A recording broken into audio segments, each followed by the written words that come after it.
The Galactic Empire had ruled for millennia, its dominion stretching across 1,000 star systems. Its power was absolute, its armies unparalleled. Civilizations that resisted were crushed beneath the weight of imperial fleets, their planets reduced to rubble. And when humanity was discovered, a young, warlike species from the Sol system, the Empire treated them like any other primitive race, a nuisance to be subdued. But they made a mistake. A grave mistake. The massacre on Erebos IV.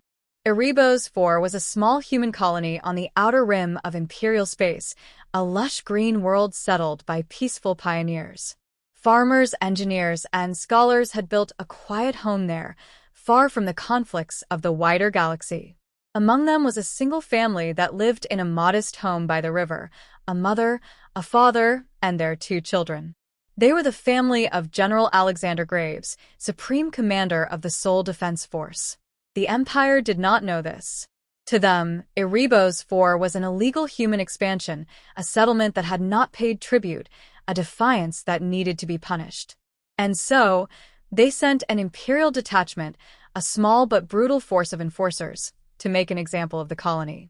The massacre was swift. Imperial stormtroopers landed under the cover of night, rounding up the settlers, executing leaders, and burning homes. The colony resisted, but against the might of imperial weapons, their efforts were futile. When the smoke cleared, the settlement was nothing but ash. Among the dead were the wife and children of General Alexander Graves. The unleashing of hell. News of the massacre spread slowly through human space. At first, it was just another act of imperial cruelty, another forgotten atrocity in the grand scheme of war. But when the names of the fallen were revealed, the universe itself seemed to shudder. General Graves had spent a lifetime in war. He was a tactician, a warrior, a legend among humanity.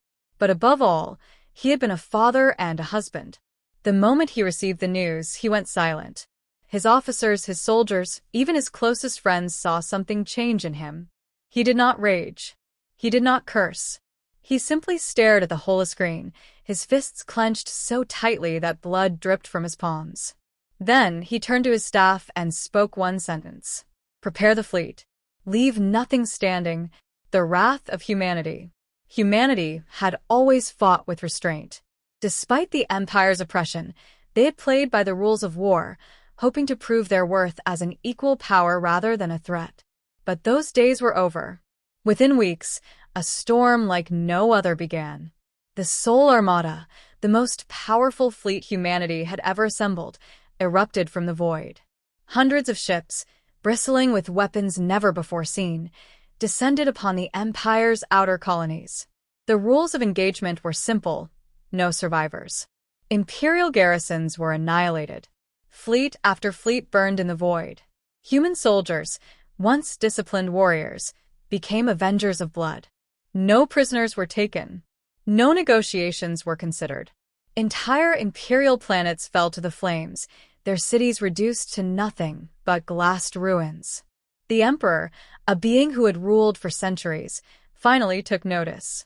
He sent his finest generals, his strongest fleets, but nothing could stop the human onslaught. And at the heart of it all was General Alexander Graves, no longer a soldier, no longer a man, but something else entirely. Something the Empire had never faced before. A force driven not by conquest, not by power, but by vengeance. And vengeance, as the Empire would soon learn, was far worse than war. The fall of the Empire. As the months turned to years, the war became something beyond strategy or reason. The Empire had expected humans to break, to surrender, to fear the might of their fleets. Instead, they found themselves hunted, their worlds razed, their armies slaughtered. One by one, imperial strongholds crumbled. The once mighty fleets of the Emperor were reduced to debris, floating silently in the void. Even the capital world, Philos, the grand jewel of the Empire, was set ablaze. The last message from the Emperor, sent across the dying frequencies of imperial space, was simple. We were wrong. By the time General Graves stood in the ruins of the imperial palace, surrounded by the smoldering remnants of an empire that had once seemed invincible, There was no joy, no triumph in his heart. Only emptiness. He had avenged his family. But in doing so, he had reshaped the galaxy forever. And the name of humanity, once ignored, once dismissed, would now be spoken in whispers, in fear, for generations to come. The Galactic Empire was no more. And in its place, a new legend was born. The legend of the vengeful general of Earth. End of story.